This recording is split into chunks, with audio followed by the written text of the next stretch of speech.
এই ফ্যামিলি কার্ডটি আপনারা জানেন যে প্রথম পর্যায়ে তিনি ঘোষণা দিয়েছেন যে 50 লক্ষ পরিবারকে ফ্যামিলি কার্ড দেওয়া হবে এবং পরবর্তীতে ধাপে ধাপে আমরা সারাদিন আজকে নির্বাচনী প্রচারণা করেছি। তো সন্ধ্যার পরে আমরা চেষ্টা করেছি একটি উঠান বৈঠক করতে এবং একটি ব্যতিক্রম ধর্মী, যেমন একটু অনেকটা এগ্রি হয়ে যায়, সেজন্য আমরা চেষ্টা করেছি ভোটারদের সাথে একটু আনন্দ ভাগাভাগি করতে। আমরা একটু সাংস্কৃতিক সন্ধ্যার আয়োজন করেছি।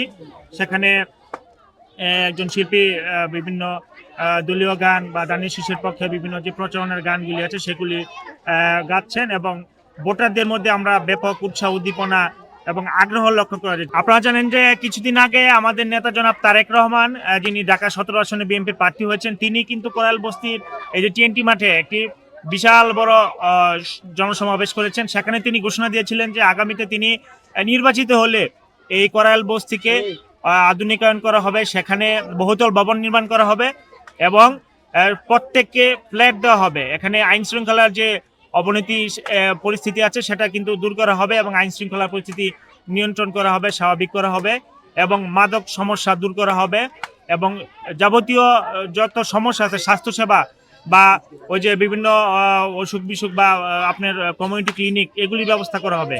এবং আপনারা দেখেন যে আমরা সারাদিন নির্বাচনী প্রচারণা করেছি জনাব তারেক রহমানের পক্ষে। তো সন্ধ্যায় আমরা একটু ব্যতিক্রম ধর্মী একটি চেষ্টা করেছি। তো আমরা সাধারণ ভোটারদের কাছে কিন্তু ব্যাপক রেসপন্স পাচ্ছি এবং তারা জনাব তারেক রহমানের পক্ষে এবং দানিশ শিশির পক্ষে তারা তাদের যে জনাব তারেক রহমান যে প্রতিশ্রুতি দিয়েছেন সেই প্রতিশ্রুতির ব্যাপারে সাধারণ ভোটারদের ব্যাপক আগ্রহ রয়েছে। আপনারা জানেন আজকে আমরা ফ্যামিলি কার্ড নিয়ে আলোচনা করছি এবং তারেক রহমানের অন্যান্য যে প্রতিশ্রুতিগুলি সেগুলোর বিষয়ে গুরুত্ব দিচ্ছি। আপনারা জানেন যে ফ্যামিলি কার্ডটি কিন্তু সারা দেশে ব্যাপক আলোড়ন সৃষ্টি করছে। একটি জনাব তারেক রহমানের একটি যুগান্তকারী সিদ্ধান্ত হচ্ছে ফ্যামিলি কার্ড। ওনার একটা ব্রেন চাইল্ড হচ্ছে ফ্যামিলি কার্ড। এই ফ্যামিলি কার্ড নিয়ে সাধারণ ভোটারদের মধ্যে ব্যাপক আগ্রহ রয়েছে। এই ফ্যামিলি কার্ডটি আপনারা জানেন যে প্রথম পর্যায়ে তিনি ঘোষণা দিয়েছেন যে 50 লক্ষ পরিবারকে ফ্যামিলি কার্ড দেওয়া হবে এবং পরবর্তীতে ধাপে ধাপে 4 কোটি পরিবারকে ফ্যামিলি কার্ড দেওয়া হবে।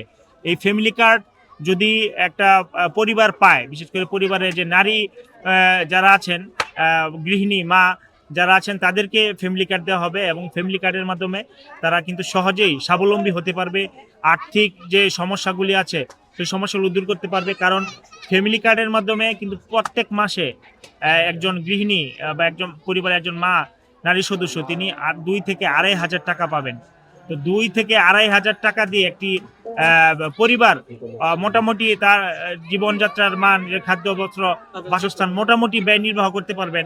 বা কারো যদি প্রয়োজন না হয় তাহলে সে টাকা সে যদি পুরো টাকা সঞ্চয় করে তারপরে কিন্তু তার দেখা যায় 1 বছরে প্রায় 30,000 টাকা, 2 বছরে 60,000 টাকা মতো হয়ে যায়। তো সেক্ষেত্রে সেগুলি কিন্তু তারা যদি সঞ্চয় করে তাহলে কিন্তু বিনিয়োগ করে হাঁস মুরগি খামার করতে পারবে বা কেউ গরু ছাগল পালন করে তাদের যে জীবনযাত্রার মান সেটা কিন্তু উন্নত করতে পারবে এবং তাদের যে আর্থিক যে সমস্যা, পারিবারিক যে সমস্যা সেটা দূর করতে পারবে এবং সামাজিকভাবেও তাদের কিন্তু মর্যাদা বৃদ্ধি পাবে। সুতরাং ফ্যামিলি কার্ডের গুরুত্ব অপরিসীম। আজকে মূলত আমরা ফ্যামিলি কার্ড নিয়েই সবচেয়ে বেশি জোর দিচ্ছি। ফ্যামিলি কার্ডের ব্যাপারেই কিন্তু আজকে আমরা এই কোরাইল বস্তিতে সাধারণ ভোটারদের সাথে আমরা বিশেষ করে নারী ভোটারদের সাথে আমরা কিন্তু ফ্যামিলি কার্ড নিয়েই আলোচনার চেষ্টা করছি আর কি, তাদেরকে বোঝানোর চেষ্টা করছি ফ্যামিলি কার্ডের গুরুত্ব নিয়ে।